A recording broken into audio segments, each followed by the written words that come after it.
नमस्कार, आपके साथ मैं हूं वैशाली और आप देख रहे हैं रीडर्स फर्स्ट न्यूज। एक सनसनीखेज वारदात को विगत 30 जून की रात को अंजाम दिया गया, जिसका खुलासा पुलिस ने 4 जुलाई को कर दिया। वारदात की तफसील यह है कि 30 जून की रात रायगढ़ के शिवम मोटर्स में काम करने वाले अकाउंटेंट मनीष पंडा के मोबाइल अचानक बंद होने और घर वापस न आने पर उसके परिजनों द्वारा जुटमिल थाना आकर गुम इंसान दर्ज कराया गया,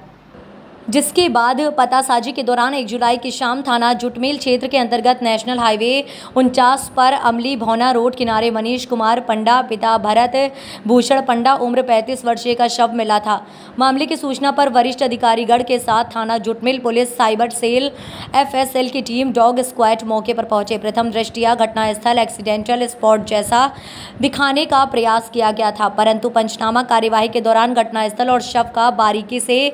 निरीक्षण करने पर मामला हत्यात्मक प्रवृत्ति का नजर आया, जिसकी पुष्टि FSL अधिकारी की राय और पोस्टमार्टम रिपोर्ट से भी हुई। जुटमिल पुलिस द्वारा अज्ञात आरोपी के विरुद्ध हत्या का अपराध पंजीबृत किया गया है। SSP सदानंद कुमार द्वारा घटना के खुलासे के लिए साइबर सेल पर्यवेक्षण अधिकारी दीपक मिश्रा के नेतृत्व में एक टीम CCTV फुटेज के जाँच करने हेतु, एक टीम फॉरेंसिक अधिकारियों की मदद से महत्वपूर्ण साक्ष्य जुटाने हेतु तथा एक टीम टेक्निकल एनालिसिस हेतु लगाई गई। जांच टीम मनीष को कार्यस्थल तथा उसे परिचित व्यक्तियों से पूछताछ के दौरान सरिता पटेल के बारे में जानकारी मिली, जो मनीष पंडा के साथ पूर्व में काम करती थी। सरिता पटेल ने प्रारंभिक पूछताछ में 23 जून को मनीष पंडा से मिलने की बात से साफ इनकार किया, परंतु जब पुलिस ने CCTV फुटेज को दिखाकर कड़ाई से पूछताछ की तो उसने घटनाक्रम के संबंध में पुलिस को संपूर्ण जानकारी दी। आरोपिया के बताए अनुसार शिवम मोटर्स के उसके पुराने सहकर्मी मनीष पंडा के साथ मित्रता पूर्व से भी थी, जिसकी जानकारी मनीष की पत्नी को होने पर पूर्व में विवाद भी हुआ था। काम के दौरान जब उसकी मनीष से नज़दीकियां बढ़ने लगी तो मनीष उस पर पत्नी की तरह हक जताने लगा, जिससे वह मनीष से दूरी बनाने लगी। मनीष की नहीं मानने पर उसे रास्ते से हटाने के लिए सरिता ने अपने पुराने फ्रेंड महेंद्र पटेल निवासी हरदी झरिया से संपर्क किया और पूरी बात बताई। महेंद्र और सरिता ने मनीष पंडा को रास्ते से हटाने के लिए योजना बनाई। योजना के मुताबिक 23 जून की रात सरिता ने मनीष को घर के पास बुलाया और उसके साथ बाइक में बैठकर ट्रांसपोर्ट नगर नेशनल हाईवे 49 की ओर जाने लगी। प्लान के मुताबिक रास्ते में महेंद्र पटेल अपनी कार में मिला था। रास्ते में मनीष पंडा मोटरसाइकिल को खड़ी कर उनके साथ कार में बैठा और तीनों कार में बैठकर मुख्य सड़क से उतरकर जिंदल सीमेंट प्लांट के पीछे कच्ची सड़क की ओर जाकर एक स्थान पर रुक गए, जहां सरिता और मनीष के बीच कहासुनी और विवाद बढ़ने लगा। फिर दोनों के मध्य हाथापाई के बीच सरिता और महेंद्र पटेल ने मिलकर कार में रखे जैक पाना राड से मनीष पंडा के सर पर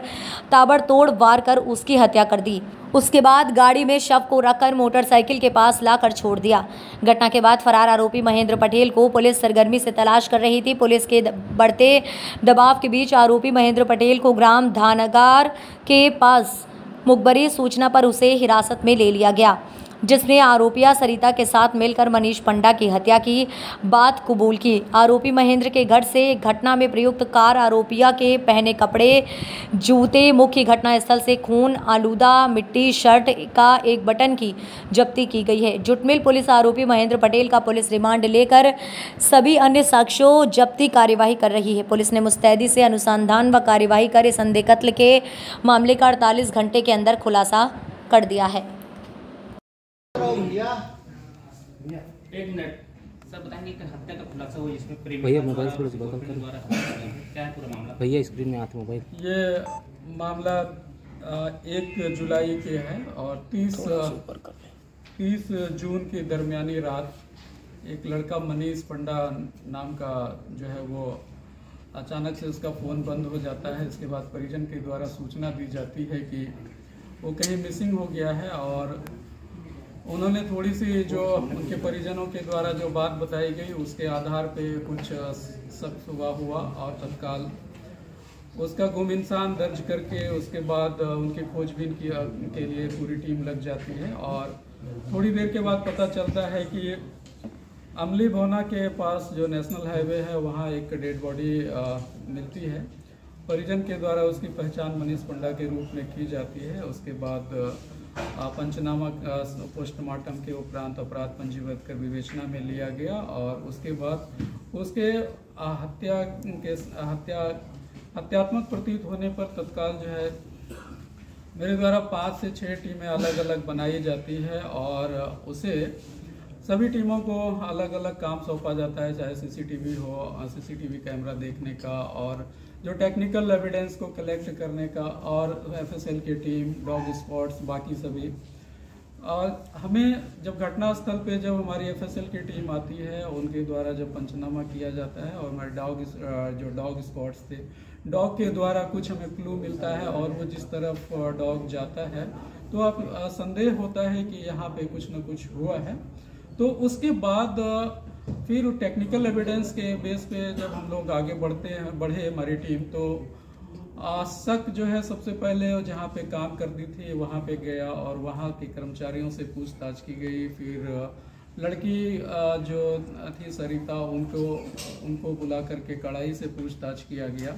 तब उन्होंने जो है अपना प्रेम प्रसंग बताई और उन्होंने अपने आप को बताया कि मैं इसे और मनीष पटेल और मनीष दोनों से महेंद्र पटेल और मनीष दोनों से प्यार करती थी, जिसमें कि मनीष मुझे ऑफिस में था तो मैं कभी कभी परेशान हो जाती थी और ये चीज़ महेंद्र को अच्छा नहीं लगा, तो इन्होंने सोचते थे उन पे बात नहीं करके इंस्टाग्राम और आपके व्हाट्सएप पे ज़्यादा ये लोग कॉल करते थे। तो जिसके बेस पे हम लोग उनके सारे डिटेल्स को लिया गया और उन्हें जब कड़ाई से पूछताछ की गई तो इन्होंने महेंद्र का और इन दोनों का मिलना उस दिन प्लानिंग के अनुसार वो लोग चले थे और महेंद्र को वो बुला रखे थे। और जब मनीष के बाइक में ये बैठ करके कबीर चौक से आगे बढ़े तो एक जगह ये मिले और वहाँ पे इन लोगों की थोड़ी वार्तालाप हुई और हॉट टॉक हुई, जिसके बाद फिर आगे उन लोगों ने प्लान किया कि वहाँ जिंदल का जो पीछे सीमेंट का प्लांट के पीछे ले गए और वहाँ जा करके फिर इन लोगों की आपस में बाताबाती हुई और वो लड़ाई हुई। इसके बाद एक दूसरे पे मार पिटाई शुरू की। उसी दौरान लड़की ने भी जो है मनीष के ऊपर हमला किया और महेंद्र ने भी हमला किया और दोनों ने मिल करके उनके सिर पे जो गाड़ी में जो जैक खोलने वाले जो ये होते हैं, मतलब रॉड होते हैं, उनसे जो है उनके सिर के ऊपर हमला किया और भी कई शरीर के अंग पे चोट आई, जिससे काफ़ी खून बहा और वो वहीं पे अचेत हो गया। अचेत होने के बाद उसके लाश को ठिकाना लगाने के लिए गाड़ी में ही रख करके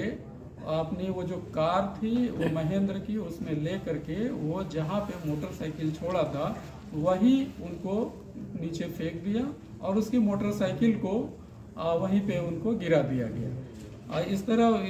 दोनों ने मिल करके घटना को अंजाम दिया और सारे एविडेंसेस को पुलिस के द्वारा कलेक्ट किया गया है और अभी भी कुछ जैसे कार उसका अभी सीज करना बाकी है और घटना में जो मृतक का मोबाइल है जो एविडेंस को छुपाया गया और जो घटना में उन्होंने प्रयुक्त उनके द्वारा रॉड है उनको भी फेंका गया, उसे जब्ती अभी किया जाना शेष है, उनके द्वारा बताया गया है जो जब्ती की जाए।